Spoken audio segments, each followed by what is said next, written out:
Welcome back, everybody. Today I will be live coaching a Champ 2 in 2v2 on NA East.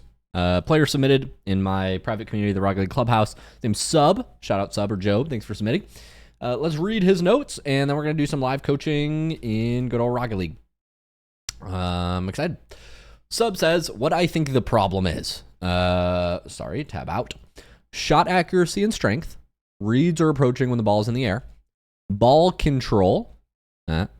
Positioning, boost management, kickoffs. Okay. Current training. He's currently trying to learn directional air roll. He's doing some high aerial training packs. He's focusing on his car nose direction when he's boosting. Directional air roll not used in game because his skill isn't there yet. Okay. My goal is to learn air roll, get comfortable to use it in game, add aerial mechanics, eventually GC1. I think that's very important as you kind of get to close to GC, high champ. This is where aerial control becomes very important. And yes, you can use joystick air roll, but you're really making the game hard on yourself. It's kind of like refusing to learn speed flips. It's like, can you rank up without learning speed flips? Yes, but like, why are you trying to make the game so hard for yourself? So I get it. See what we can do for good old Joe. All right. Specific questions. I wrote this over 4 years ago. I was talking about them, which is one of my biggest Rocket League regrets, since apparently these are similar to Zen bindings, or at least having air roll on the triggers. This is true. That always made the most sense to me. Yeah. If you use those, you would be a master. I know you have switched multiple bindings multiple times. Yes, this is true. I've switched bindings 4 or 5 times. I made a video about it on my RL Bootcamp channel, actually. Or not the RL Bootcamp channel, on my second channel, on the coaching channel. I relearned my controls like 4 times. We got this funny clickbait thumbnail. Go back. Look at this one. Shout out Tornado, the thumbnail guy.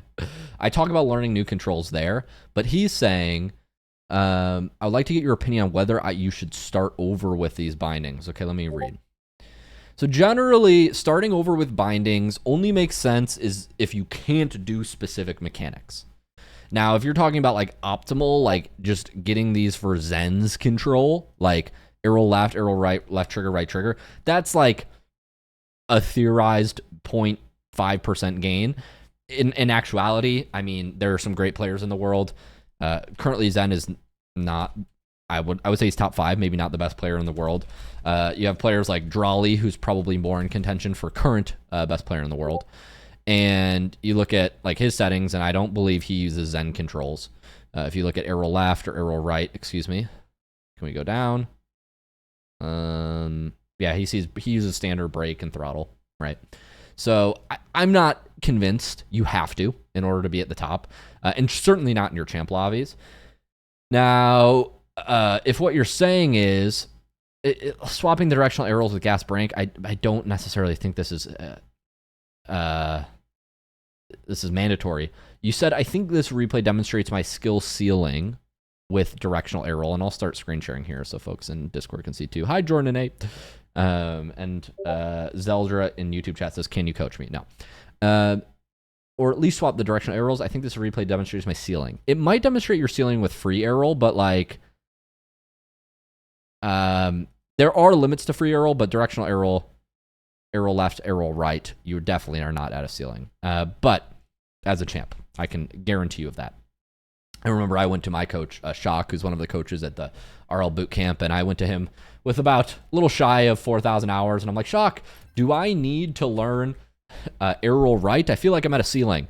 And he watched my gameplay, and he's like, no, you need to be a stop idiot, double committing, get better with arrow left, get more consistent with this, get more consistent with that.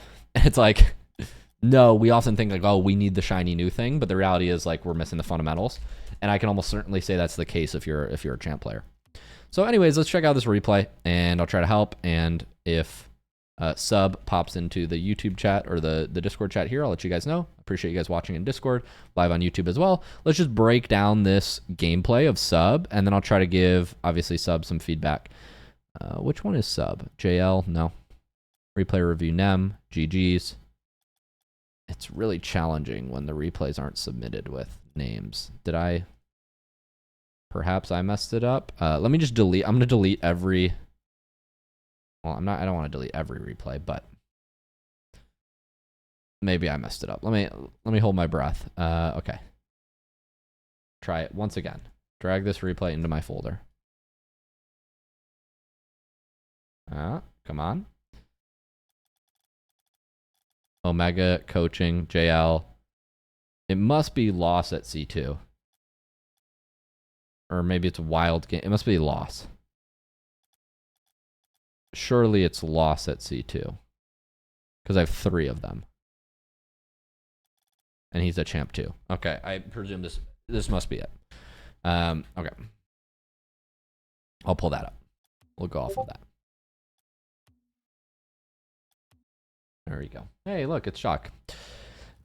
Okay. We're working on the air dribble roadmap. I just made a post about that. Is it pass plays? Oh, yeah, he's pass plays. Okay, so this has to be the right replay. Oh, my gosh. These new maps are gross. Let's check it out. Joe, what can we improve? All right, so we're going to speed flip. We're going to hit the ball to the left. I don't know if your camera's, like, super zoomed in right now or if this is going to zoom out. Your camera definitely is quite zoomed. That's my initial reaction. Maybe this is just a replay glitch. I'm not certain. This guy's look normal. Yours looks more zoomed in. That guy looks kind of crazy zoomed out. Maybe your distance is low. I don't know. Your distance seems very low. Like the area distance between here and here. The back of your car and the back of your screen seems low. And your stiffness also seems very high. Like kind of left the mirror settings. I don't know if you're aware of this, but I would not recommend these settings personally. We're going to see 2 kickoff goals. You get a decent kickoff here. I believe this looks like a speed flip. It's hard to tell with these camera settings. You get a decent kickoff. This ends up going to your teammate. He ends up getting a goal. So very good. 1-1. What can I improve to get back to champ? I don't like answering lazy questions. This ball's going to get hit back up. Looks like you're first here. I would love to see you completely dust this guy. You take off from quite far back. We kind of overshoot. We actually want to get more under this ball before we make our touch. When I see a player down here and I see us low boost, the main goal here is to make a touch that's like kind of high and awkward for the defense. You don't want to be getting behind this ball and hanging into the ground because this guy can now counter really quickly, like boom it over you. In theory, if he doesn't just fully whiff. Good job scoring the open. But yeah, generally we want to make that touch a little bit higher. So take off later. Get more under the ball before you fast aerial. Here we're going to do a speed flip. We don't get the most consistent touch. I'd like to see us be landing a little bit better. We speed flip to the right correctly. And then, yeah, our nose is we're just faced too far to the right and we go around the ball. This is okay. You're doing a good job of watching the play. Careful with burning so much boost. Like, ideally, rather than flipping and then slowing down and turning, we would be getting in line, grabbing the boost, and then flipping back this way. Because now we've kind of overextended, and we're just going to use 30 boost to rush back, which I just see is very inefficient. Not for much. It's okay. You're going to recover boost. Just watch out for burning boost. Burn, burn, burn. Very careful about burning all this boost here. Like, you're using boost when you're not making a play on the ball, which I don't love. Like, you just have this habit of, like, 10. There goes another 10. And now by the time you want to, like, in this position, I want to make a ground to air dribble, Joe, if I was you. And I can't make a ground to air dribble, or I can only get over 1 because I've just kind of, I don't know where 60 boost went. It just kind of disappeared. And so you have to be really mindful of that kind of, like, trigger finger just burning boost. Because, yes, okay, you get a great flick and you try to go for a bump, but this is, like, case in point. You just can't do as much with 40 boost. Good kind of speed and reaction, but it's very hard to make a outplay on a flick and then get the second defender if they're stacking their challenges properly. So be careful of just trigger finger on boost. Now your teammate's getting 2v1'd. Good job rushing back, not getting distracted. Let's play this ball up the field quickly. We're going to cut in. Good try. We'll look for a demo. There's no real demo here. I would immediately turn back. After you don't get this beat here, you're turning left and you need to hustle back. You don't have time to chase. This puts you out of position for too long, and now your teammate's in 2v1 again. You could get scored on here if your teammate messes up. Almost. You need to be very careful about leaving your teammate back solo. This is not something I like to do. Your dribbles look nice, but I just can't get over the fact that I feel like we're burning a lot of boost when we don't need to. You might do a lot of like unlimited boost free play, but like once again, like we just burned 25 boost and we haven't even touched the ball yet. I don't know what we're like when I watch your gameplay, I don't see where that boost went. It's not like it went into creating a play. It's almost like boost break, boost break, boost break. This is clearly a habit that is costing you because we're using all this boost. And yeah, I don't know how we just use 70 boost to do that. I don't know. This is very risky. Try to keep tabs on this. Now, as a word to the wise, or like as a suggestion, if I can make some advice about what plays you select, when we see 2 players back, we really need to be taking in this information and taking the ball based on where the opponents are positioned. So if you look here, this guy's positioned back. He's kind of close to the wall. And so to me, taking the ball towards the wall here doesn't make sense as a cut. A cut to the left makes a lot more sense than a cut to the right here, like kind of right at him. This makes it so you don't have much time to set up a dribble. After you see this guy kind of go back and it looks like he's grabbing the side boost, I would really try to be getting around this ball to the right, play it out to the midfield, right? Then you can almost, as you can imagine, after you make that yellow touch, boom, you swoop around, you make some sort of pink cut to the right. Now you're creating. But it seems like we're just rushing the ball up the field in a straight line, and we weren't able to create much. So really be thinking about how we select our attacks, looking at the opponents.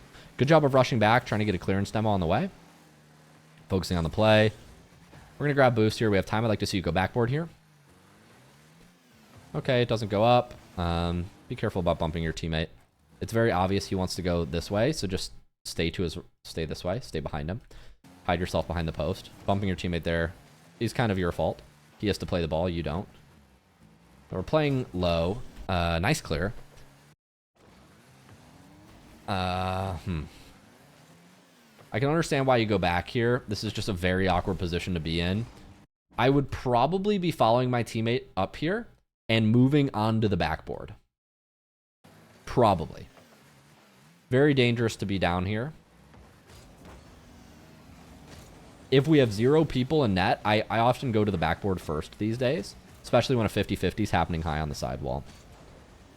You're going to go up. You get a great fast aerial, and that execution was fantastic. When you have a straight line like that, good work.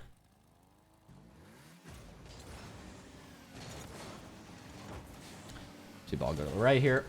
I flip to the right. Commander Cody says hello. Hi, Commander Cody. In general, do not flip off the wall like this. We flip off the wall. Flipping prones you midair, right? So when you flip, like if you're going off the ceiling on a ceiling shot, flipping stalls you midair, so it freezes your height. A lot of people forget this. And so like if you're in free play, for example, if you're off the ceiling, people remember like flipping, like let's say I'm falling down really fast. Well, flipping freezes that. And that's useful on the ceiling, but when you're off the wall, you need to remember our goal is often to get grounded, so that way we can start driving again and use our accelerate and grab boost and to recover quicker. So in general, we don't want to do movements like this. This is very slow. You almost never want to be flipping off the wall in this kind of way. Whether we overcommit on the back wall, you know, we're kind of jumping down, wave dashing, or whether we overcommit on the side wall, we're really trying to drive down before we jump. So imagine drive down before you jump. That way we can use that second jump as a wave dash and still get the speed boost from the dodge rather than flipping up here. This is slow. You will not see pros do this to recover back. It's just too slow. It's too slow. So just some tips there. Not sure if that's a habit, but I really shouldn't be seeing that movement. Not at your level, at least. Okay, lost at C2. We'll go back.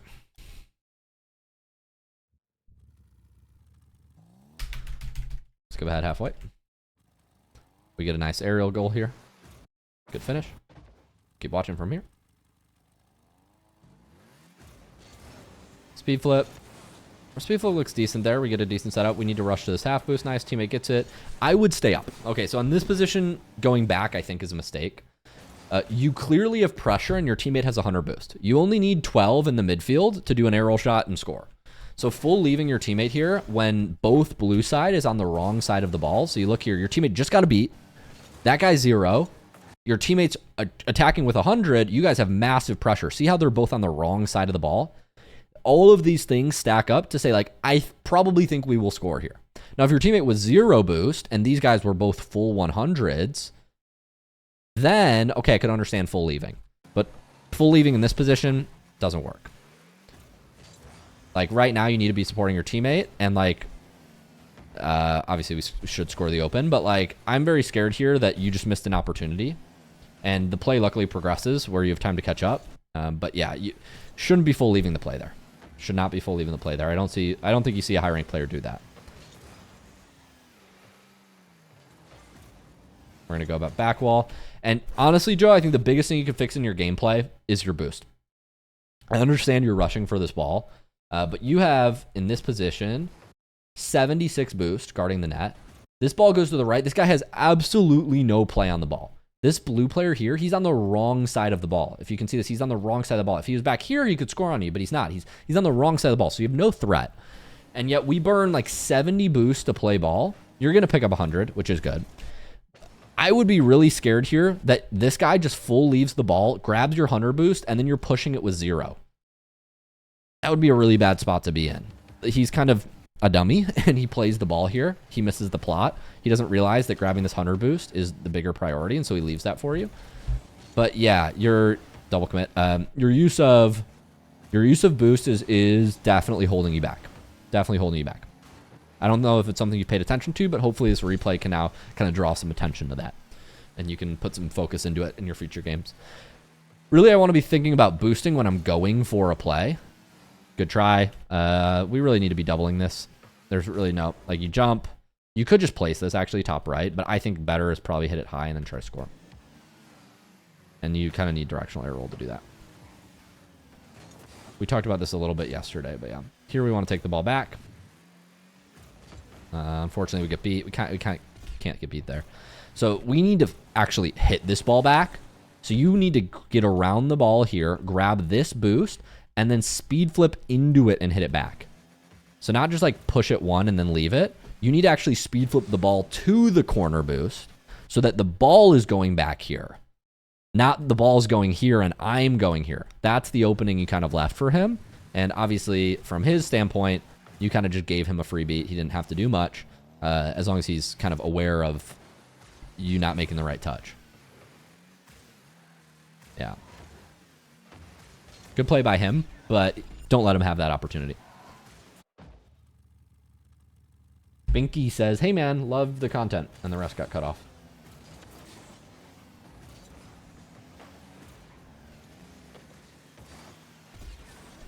T-Bone says, has some not nice things to say. Can somebody mute T-Bone? T-Bone? It's kind of a funny comment, but kind of also mean. So, can somebody mute T-Bone? Thank you. Timeout. One ban. Warning. Good job sticking with the ball. We're going to grab side boost here. Teammate has full boost. He should have ball. Nice.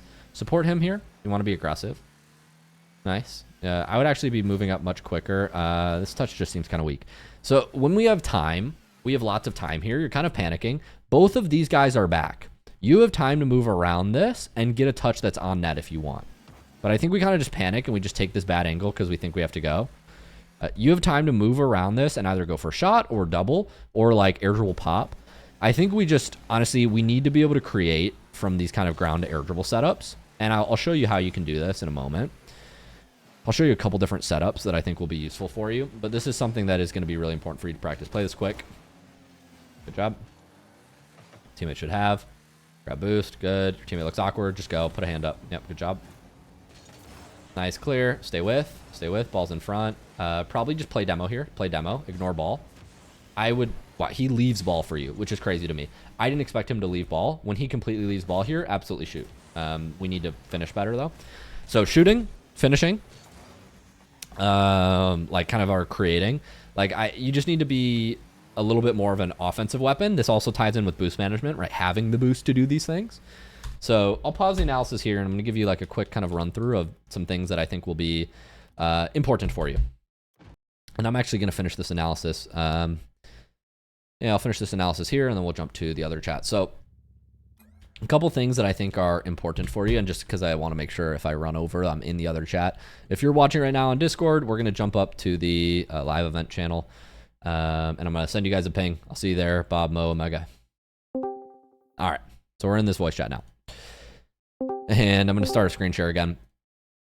And very quickly, I just want to walk, for those of you who are joining now, we are finishing coaching Sub, or Joe here. And the main things that we're identifying in this game are some boost issues, some scoring issues, some finishing issues, and some like solo play issues. So I know you're working on directional air roll sub, but what I want you to specifically work on that we saw a couple times is kind of like multi-touches on ground to air dribbles. So like you're close to the net, you're not able to shoot, you need to make some sort of like double tap play. And I'm just going to kind of walk you through a couple basics for like how to set up these shots, because I think this is something that's worth practicing for you. Cool. Yep. John Nee says, love the content you put out, saved multiple videos by you, and has improved my game dramatically faster. That's awesome, John. All right. I'm going to sit down so I can lock in. I'm going to lean in. That's what the kids say, right? I'm going to lean in closer to my monitor. So what are we working on now? I'll turn on controller overlay for you for a second. I think I froze there. Something just came unplugged. I'm going to turn on controller overlay now. And what we're going to cover here is ground to air dribble setup specifically in this pack called Dribble Gym. So you can freeze, code's on screen. I'll put it in your write-up as well, Joe. But you're freezing here, Dribble Gym. And so we're going to specifically work on all the ground to air dribble setups. So when we're doing a ground to air dribble setups, there are a couple different types. You have the self setup. So this is a self setup here. On a self setup, we need to chip the ball once in the air and then use our second jump to pop the ball higher. So I'm getting one chip and then using a double jump, holding both jumps, making sure I max out both jump timers to get the ball started in the air. You didn't have any specific examples of this in game, so I'll kind of gloss over these setups. When possible, though, make sure you're getting on line with the net. So, like, yes, you can hit the ball here and then, like, correct it after. Much harder to do this than just, like, getting on line with the net and then taking the dribble this way. Ideally is what we're doing, right? So remember to line yourself up. I know it sounds basic, but this is important for just increasing the odds that the ball goes in the net. Because if you're going at the middle of the net right now, right, and you mess up a little to the left or right, you're still in the net. But if you try to take the ball at this post, right, and I can't get it to the left in time, I can't score. So just a couple notes there. Now, specifically on a couple different ground to air dribble setups, let's talk about this chip to air dribble. So when the ball's rolling into us, we need to, as much as possible, time our second jump to increase the height of the ball and resist knockback. So what we don't want to do is jump both here. Yes, you can keep an air dribble going. It's much harder to use both jumps and then continue it. You have to rely more on your touches being precise. Whereas if you use this second jump there, you can get much more height and kind of make your life a lot easier. So remember this idea, when we make second contact with the ball, if we want that second contact to be the jump. So this is an important idea. Even on a high ball like this, as much as we can, we're trying to max out our jump and save it. Like sometimes it's impossible. Like this setup is really high, like if I got a really hard touch. But still, as much as possible, we want to be using our second jump to kind of resist knockback. Now let's talk about some air dribbles here. Like this is like a situation you saw in game where the ball was near the net and you're under it and you can't like really shoot this ball very hard. So ideally, we want to be kind of creating a couple touches here, air dribbling the ball. Now, I won't go over all these finishing techniques right now, but if we recall what we just talked about, holding both jumps is important. So maxing out the jump timer and holding both jumps is important. Now, what you don't want to do, I saw you kind of had a bad habit of this, is you don't want to take off from back here. This makes it very hard to get under the ball and continue an air dribble. It's just not happening. And the reason is because if we take off from too far behind, we can't get under the ball. So you don't want to take off immediately here. You want to be delaying your takeoff until almost as close as you can under the ball. So see how I drive under the ball and then I'm taking off at the last minute? I'm sort of exaggerating here, but there's some middle ground, which is maybe right about here. And this is how we want to be hitting the ball. Striking, somewhere under and somewhere behind the ball, but trying to get under it as much as we can before we take off. So kind of delaying our takeoff is important. Now, the last thing that's going to be important for you is the air roll. You'll notice that I'm always holding air roll left, which is my square button. And that's because air roll reduces your knockback. Now, you can do this with joystick air roll.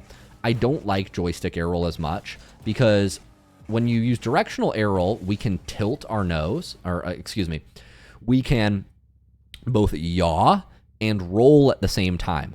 And so you get the spinning and also pitching and yawing.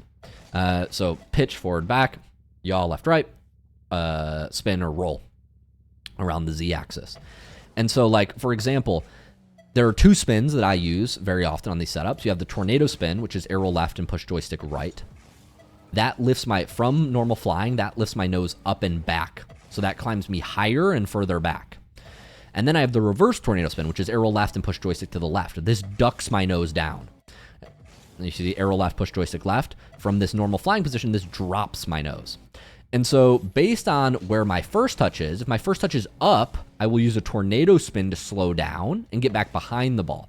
So if my first touch is up and behind me, I'll use arrow left and push joystick right to try to get back behind the ball. And I'm exaggerating here, but one of these spins, like here I'll use a tornado spin, that slows me down. That gets me back in a position where I can sort of create on the ball. I'll let this one play back.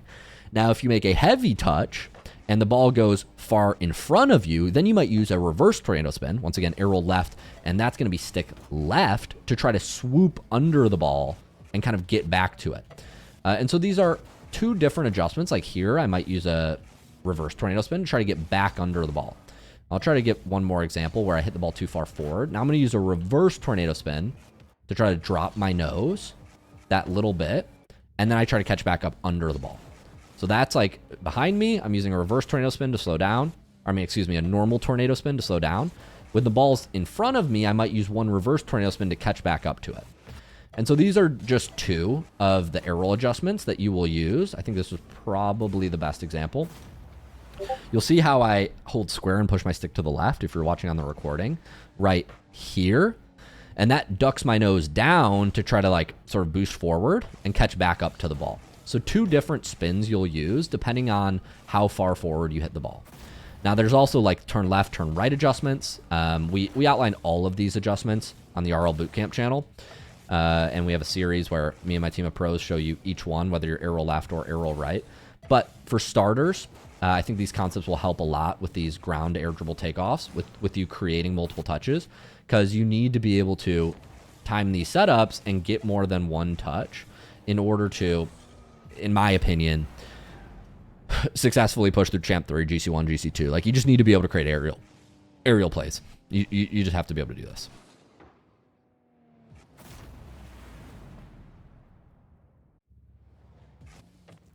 So yeah, just a couple skills for you to train that I think will be helpful for you, Joe or Sub. And when you're ready for more, let me know. I hope this helps. And like I said, I highly recommend what we got going on the RL Bootcamp channel. I'll show you this here. I was just on Drawley. Where was it? So Spooky Luke Coaching. I'll post this replay on here for you. But if we go back to RL Bootcamp, we have how to turn left, turn right, slow down. It's like if you want to like in-depth breakdowns, tornado spin is where you start. Then I would probably go to reverse tornado. That's what I was discussing today. And then turn left, turn right. Well, I'd probably learn reverse tornado last. I'd probably go in this order. 1, 2, 3, 4. But these videos have helped a lot of people. So I'm Shock. Feel free to check them out. Professional Rocket League player for over 4 years, as well as that is people. That is my system and our team system. So I hope that was helpful. And I am 3 minutes late. I'm going to get started with the coaching call, catching up on the last 5-6 replays from yesterday. But I hope that was helpful, Joe. Let me know if you have questions. I'll put this in the VIP chat, and I'll see you in a bit. Cheers, man.